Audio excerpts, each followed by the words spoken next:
ಈ ವ್ಯಕ್ತಿ ಸೂರ್ಯೋದಯವನ್ನ 40 ನಿಮಿಷಗಳ ಕಾಲ ತಡೆಹಿಡಿಯಬಲ್ಲ. ಈ ಮಹಾಪುರುಷ ಜಾನುವಾರುಗಳಿಗೆ ತಮಿಳು ಮತ್ತು ಸಂಸ್ಕೃತದಲ್ಲಿ ಮಾತನಾಡುವಂತೆ ಮಾಡಬಲ್ಲ. ಈ ಮಹಾಪುರುಷ ರಾಕೆಟ್ಗಳ ಹಾಗೆ ಮನುಷ್ಯರನ್ನ ಮಂಗಳ ಗ್ರಹಕ್ಕೆ ಕಳಿಸಬಲ್ಲ. ಈ ಸೂಪರ್ ಮ್ಯಾನ್ ಭೂಮಿಯ ತಿರುಗುವುದನ್ನ ನಿಲ್ಲಿಸುತ್ತಾನಂತೆ. ಹೌದು, ಇವನೇ ಕಲಿಯುಗದ ಕೃಷ್ಣ. ಈ ಎಲ್ಲ ಅಪ್ರತಿಮ ಕಾರ್ಯಗಳನ್ನು ಮಾಡಬಲ್ಲ ಏಕೈಕ ದೇವತಾ ಪುರುಷ ನಿತ್ಯಾನಂದ. ಹೀಗೆಲ್ಲ ಮಾಡಬಲ್ಲೆ ಅಂತ ತಾನೇ ಬಡಾಯಿ ಕೊಚ್ಚಿಕೊಳ್ಳುವ ಕೈಲಾಸ ದೇಶದ ದೊರೆ ನಿತ್ಯಾನಂದ. ಇವನ ಕರ್ಮಕಾಂಡಗಳ ಕಥೆಗಳು ಒಂದಾ ಎರಡಾ ಸ್ನೇಹಿತರೆ? ಬನ್ನಿ ಅವನ ಇನ್ನಷ್ಟು ಕರ್ಮಕಾಂಡಗಳ ಬಗ್ಗೆ, ಇವನ ಬಾಲ್ಯದ ಬಗ್ಗೆ, ಇವನ ಮನೆಯ ಬಗ್ಗೆ ಹಾಗೂ ಇವನ ಶಾಲೆ ಕಾಲೇಜುಗಳ ಬಗ್ಗೆ ಮತ್ತು ಇವನ ಜೀವನದ ಸಂಪೂರ್ಣ ಮಾಹಿತಿಯನ್ನ ಇವತ್ತಿನ ಈ ವಿಡಿಯೋದಲ್ಲಿ ನಿಮ್ಮ ಮುಂದೆ ಪ್ರಸ್ತುತಪಡಿಸ್ತಾ ಇದ್ದೀನಿ. ಅದಕ್ಕಿಂತ ಮೊದಲು ನೀವು ನಮ್ಮ ಚಾನಲ್ಗೆ ಹೊಸಬರಾಗಿದ್ದರೆ ದಯವಿಟ್ಟು ಈಗಲೇ ಸಬ್ಸ್ಕ್ರೈಬ್ ಮಾಡಿ, ಜೊತೆಗೆ ಬೆಲ್ ಐಕನ್ ಕೂಡ ಪ್ರೆಸ್ ಮಾಡಿ.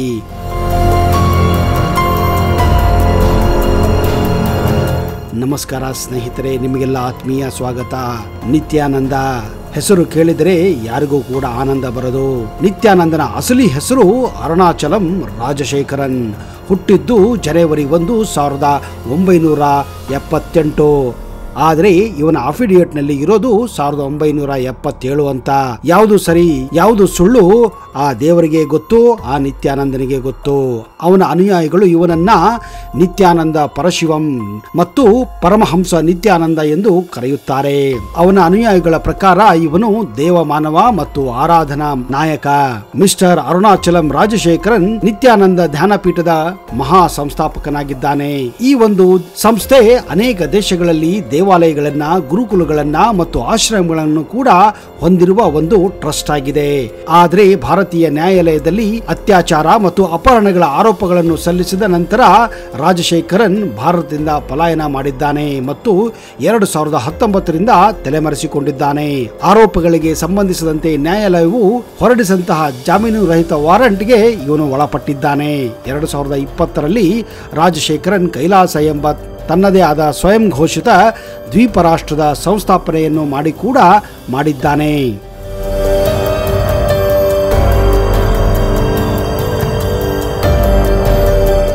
ನಿತ್ಯಾನಂದ ಅಲಿಯಾಸ್ ಅರುಣಾಚಲಂ ರಾಜಶೇಖರ್ ತಮಿಳುನಾಡಿನ ತಿರುವಣ್ಣಾಮಲೆಯಲ್ಲಿ ತಂದೆ ಅರುಣಾಚಲಂ ಮತ್ತು ತಾಯಿ ಲೋಕನಾಯಿಗೆ ಜನಿಸುತ್ತಾನೆ.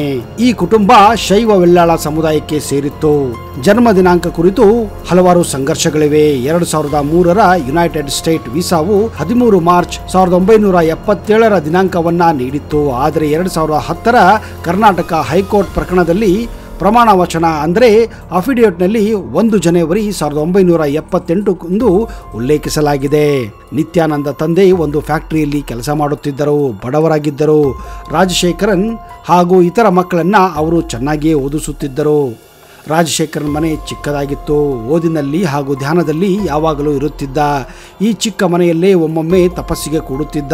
ಇವನ ಈ ಲಕ್ಷಣ ಕಂಡು ತಾಯಿ ಕೂಡ ಒಮ್ಮೊಮ್ಮೆ ಆಶ್ಚರ್ಯ ಪಡುತ್ತಿದ್ದರು. 8ನೇ ತರಗತಿಯಲ್ಲಿದ್ದಾಗ ಒಮ್ಮೆ ಮನೆಯ ಮೇಲೆ ಹೋಗಿ ಕುಳಿತು ಒಂದು ರಾತ್ರಿ ಹಾಗೂ ಒಂದು ದಿನ ಸಂಪೂರ್ಣವಾಗಿ ಬಿಸಿಲಿನಲ್ಲೇ ಧ್ಯಾನ ಮಾಡುತ್ತಿದ್ದ ಎಂದು ಅಕ್ಕಪಕ್ಕದ ಜನರು ಕೂಡ ಹೇಳಿಕೊಂಡಿದ್ದಾರೆ.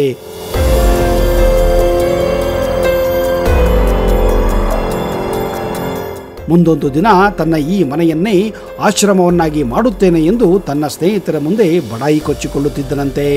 ನಿತ್ಯಾನಂದ 10ನೇ ತರಗತಿ ಓದುವಾಗ ನಾಡೋಡಿ ತಂಡ್ರಲ್ ಎಂಬ ಚಿತ್ರ ತಮಿಳಿನಲ್ಲಿ ರಿಲೀಸ್ ಆಗಿತ್ತು. ಆಗ ನಿತ್ಯಾನಂದ ಇನ್ನೂ ರಾಜಶೇಖರ್ ಹಾಗೆಯೇ ಇದ್ದ. ಅದೇ ಆವಾಗ ಈ ಚಿತ್ರ ನೋಡಿದನೋ ಅಲ್ಲಿಂದ ಆ ಚಿತ್ರದ ನಟಿ ರಂಜಿತಾ ಜಪ ಮಾಡೋಕೆ ಶುರು ಮಾಡಿದ್ದ.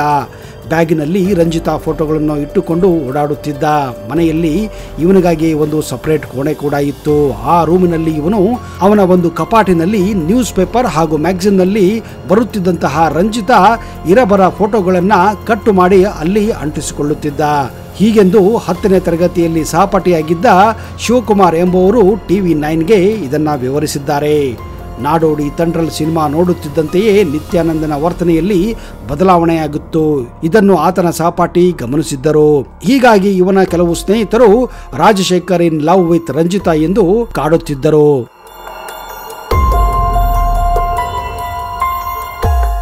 ಇಲ್ಲಿಂದಲೇ ರಂಜಿತಾಗಾಗಿ ನಿತ್ಯಾನಂದನ ಮನಸ್ಸು ಹಾತೊರೆಯುತ್ತಿತ್ತು ಎಂದು ಎನ್ನಲಾಗಿದೆ. ನಿತ್ಯಾನಂದ 6ನೇ ತರಗತಿಯಿಂದಲೇ ತಪಸ್ಸು ಮಾಡುತ್ತಿದ್ದನಂತೆ, ಸನ್ಯಾಸಿಯಾಗುತ್ತೇನೆ ಎಂದು ಹೇಳುತ್ತಿದ್ದನಂತೆ. ರಂಜಿತಾ ನೋಡಿದ ಮೇಲೆ ವ್ಯಾಮೋಹ ಹುಟ್ಟಿದರೂ ಸನ್ಯಾಸಿಯಾಗೋ ಗುರಿ ಮಾತ್ರ ಇವನು ಮರೆತಿರಲಿಲ್ಲ. ನಿತ್ಯಾನಂದನ ಪ್ರಕಾರ ಇವನನ್ನ ಯೋಗಿರಾಜ್ ಯೋಗಾನಂದ ಪುರಿ 3ನೇ ವಯಸ್ಸಿನಲ್ಲಿ ಇವನ ದೈವ ಗುಣವನ್ನ ಗುರುತಿಸಿದ್ದರಂತೆ. ಇವನು 12ನೇ ವಯಸ್ಸಿನಿಂದ ಪ್ರಬಲವಾಗಿ ಆಧ್ಯಾತ್ಮಿಕ ಅನುಭವವನ್ನು ಹೊಂದಿದ್ದನಂತೆ ಮತ್ತು 22ನೇ ವಯಸ್ಸಿನಲ್ಲಿ ಪೂರ್ಣ ಜ್ಞಾನೋದಯವನ್ನ ಅನುಭವಿಸಲು ಪ್ರಾರಂಭಿಸಿದ್ದಾನೆ ಎಂದು ಹೇಳಿಕೊಂಡಿದ್ದಾನೆ.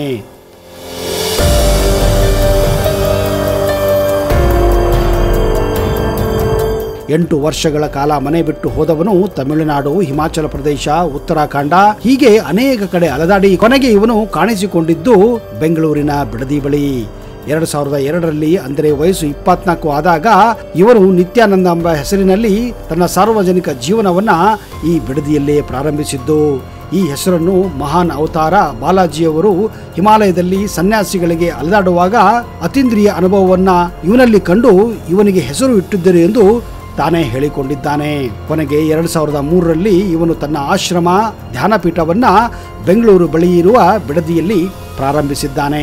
ನಿತ್ಯಾನಂದ ಯಾವುದೇ ಮೆಟಲ್ ಹಾಗೂ ಗೋಡೆಗಳ ಮೂಲಕ ನೋಡಲು ಸಾಧ್ಯವೆಂದು ಸಾಬೀತುಪಡಿಸಿದ್ದೇನೆ ಎಂದು ತನ್ನನ್ನು ತಾನು ಹೇಳಿಕೊಂಡಿದ್ದಾನೆ. ನಿತ್ಯಾನಂದ ತನ್ನ 82 ಅಂಧ ಮಕ್ಕಳಿಗೆ ಶಿವನ 3ನೇ ಕಣ್ಣುಗಳ ಮೂಲಕ ದೀಕ್ಷೆಯನ್ನು ನೀಡಿದ್ದನು. ಹೀಗೆ ಅವರನ್ನು ಕುರುಡುತನದಿಂದ ಗುಣಪಡಿಸಿದ್ದೇನೆ ಎಂದು ಕೂಡ ಬಡಾಯಿ ಕೊಚ್ಚಿಕೊಂಡಿದ್ದಾನೆ.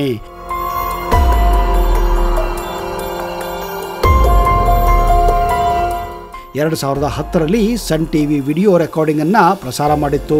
ಅದು ನಿತ್ಯಾನಂದ ಮತ್ತು ನಟಿ ರಂಜಿತಾ ಮಲಗುವ ಕೋಣೆಯಲ್ಲಿ ತೆಗೆಯಲಾದಂತಹ ಒಂದು ನಿಗೂಢ ವಿಡಿಯೋ ಆಗಿತ್ತು. ಈ ಸುದ್ದಿ ವಿಶ್ವಾದ್ಯಂತ ಮಾಧ್ಯಮದಲ್ಲಿ ವೈರಲ್ಲೇ ಆಗಿತ್ತು. ಆದರೆ ಇದು ನಿತ್ಯಾನಂದ ಮತ್ತು ರಂಜಿತಾ ವಿಡಿಯೋ ಕಟ್ಟುಕತೆ ಎಂದು ಅವನ ಅನುಯಾಯಿಗಳು ಪ್ರತಿಪಾದಿಸಿದ್ದಾರೆ ಮತ್ತು ನಿತ್ಯಾನಂದ್ ಕೂಡ ಇದನ್ನ ಒಪ್ಪಿಕೊಂಡಿಲ್ಲ ಮತ್ತು ಸನ್ ಟಿವಿಯವರು ತನ್ನ ಮೇಲೆ ಬ್ಲ್ಯಾಕ್ ಮೇಲ್ ಮಾಡಲು ಈ ರೀತಿಯ ವಿಡಿಯೋಗಳನ್ನು ಪ್ರಸಾರ ಮಾಡುತ್ತಿದ್ದಾರೆ ಎಂದು ಆರೋಪಿಸಿದ್ದ. ಮುಂದೆ ಬೆಂಗಳೂರಿನ ವಿಧಿವಿಜ್ಞಾನ ಪ್ರಯೋಗಾಲಯವು ಈ ವಿಡಿಯೋ ನಿತ್ಯಾನಂದ ಮತ್ತು ರಂಜಿತಾ ಅವರದ್ದೇ ಎಂದು ದೃಢಪಡಿಸಿದೆ.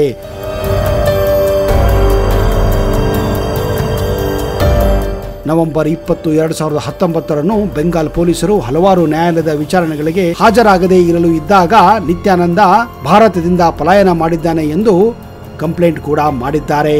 2019ರಲ್ಲಿ ನಿತ್ಯಾನಂದ ಕೈಲಾಸ ಅಂದರೆ ಶ್ರೀ ಕೈಲಾಸಂ ಮತ್ತು ಕೈಲಾಸ ಎಂದು ಕರೆಯಲಾಗುವ ಹೊಸ ರಾಷ್ಟ್ರವನ್ನೇ ರಚಿಸಿದ್ದಾನೆ ಮತ್ತು ಇಲ್ಲಿ ಪಾಸ್ಪೋರ್ಟ್ಗಳು, ಕರೆನ್ಸಿ ಮತ್ತು ಇತರ ದಾಖಲೆಗಳು ನೀಡುವುದಾಗಿ ಕೂಡ ಹೇಳಿಕೊಂಡಿದ್ದಾನೆ. ಇಲ್ಲಿ ಬರುವವರಿಗೆ ಅಲ್ಲಿಯ ವೀಸಾ ಕೂಡ ಪಡೆಯಬೇಕಾಗುತ್ತದೆ.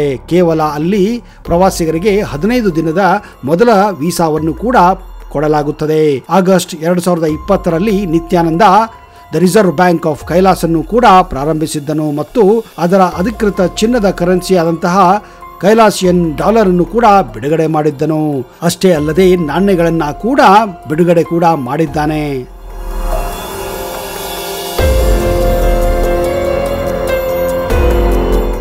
ಸ್ನೇಹಿತರೆ, ನಿತ್ಯಾನಂದನ ಕರ್ಮಕಾಂಡಗಳ ಬಗ್ಗೆ ಹೇಳುತ್ತಾ ಹೋದರೆ ತಿಂಗಳೇ ಬೇಕಾಗುತ್ತದೆ.